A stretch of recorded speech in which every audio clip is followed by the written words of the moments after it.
It's nice to see so many of my friends here tonight, because the last time I was on this stage, I supported John Hegley as part of the arts train, and I said to all my mates, "Oh, you're going to come along, you're going to come along." And they looked at the flyer and they went, £8.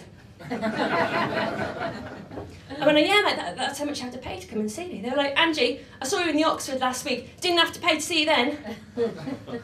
And I was chatting to my mate Pete, he's a plumber. He went, "You know what, mate?" He says, "Yeah, I know it's your work and that, but tomorrow I'm going to be installing a boiler. How much are you going to pay to come and see that?" It's fair enough, but I said to him, "I bet you never go round to someone's house, and instead of paying you, they all pass around a bucket and put 10p in it." So there you go, people in Tottenham, very prudent, tight bastards. And also a bit mad. Some of my friends, my female friends, they live in Tottenham, but they go to step classes. You've got Thunderbolt steps, you've got Perrett's Park steps, you've got Victoria Park steps, yet you spend an hour in the sweaty gym each week going up and down on a piece of plastic. But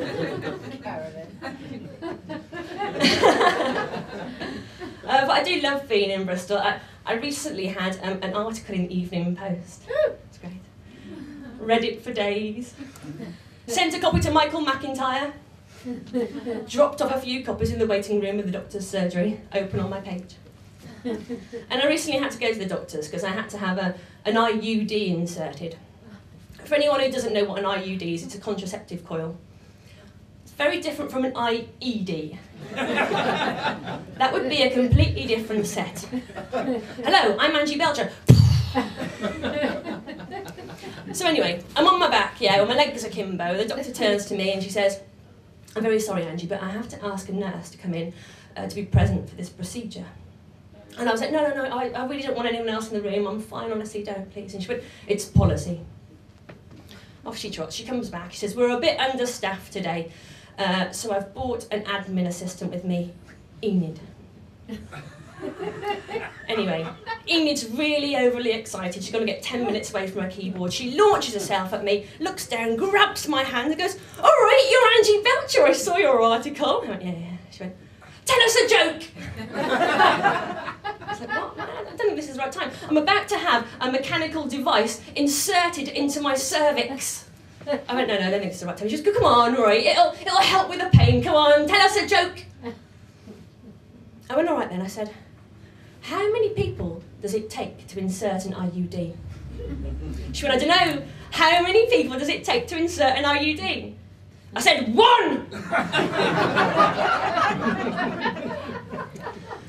So that's why I'm single and childless, because I'm quite aggressive. And I've not quite reached that point yet where I want to start having children. For me, the idea of having kids is 9 months of obesity, 3 days of unbearable pain, and a lifetime with a fanny like a clown's pocket. So this next poem for you has a bit of advice in case any of you have any nesting instincts. Did one born every minute disgust you?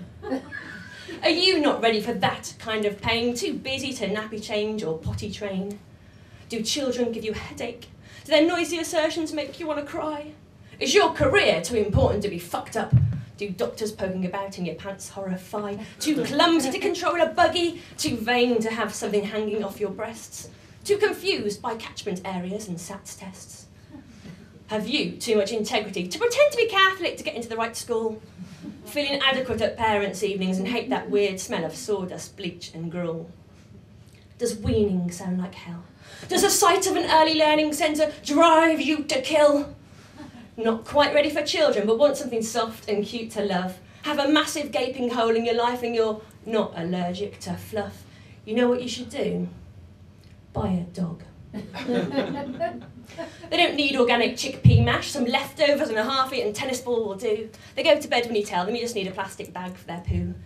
No need to practice the clarinet with them or help them get through a spelling bee. They don't demand pyjama parties, they don't bring boys home for tea. They don't really have issues, apart from the perennial problem with cats. But you can muzzle them for life if you like and stop them from procreating with a jab. So you know what you should do? Buy a dog. They don't spend hours on Facebook. You only need to call them once for their dinner. They won't blame you for their problems. To them, you're always a winner. They will kiss you and lick you forever. They're always glad to see you. They don't want a PS3, some pocket money or a sweet. For them, a roll in some fox poo is a real treat. They'll stay loyal to you forever. No need to stump up cash for their own gaff. They won't come home pissed at 4 in the morning, bringing their jumper and some laundry that needs drying flat. They won't body your shoes and snap the strap, play N-dubs loudly and say, your music's crap. So you know what you should do? Buy a dog. They won't decide to go and live on a kibbutz, start dating a tramp or get caught in a crystal meth drug deal.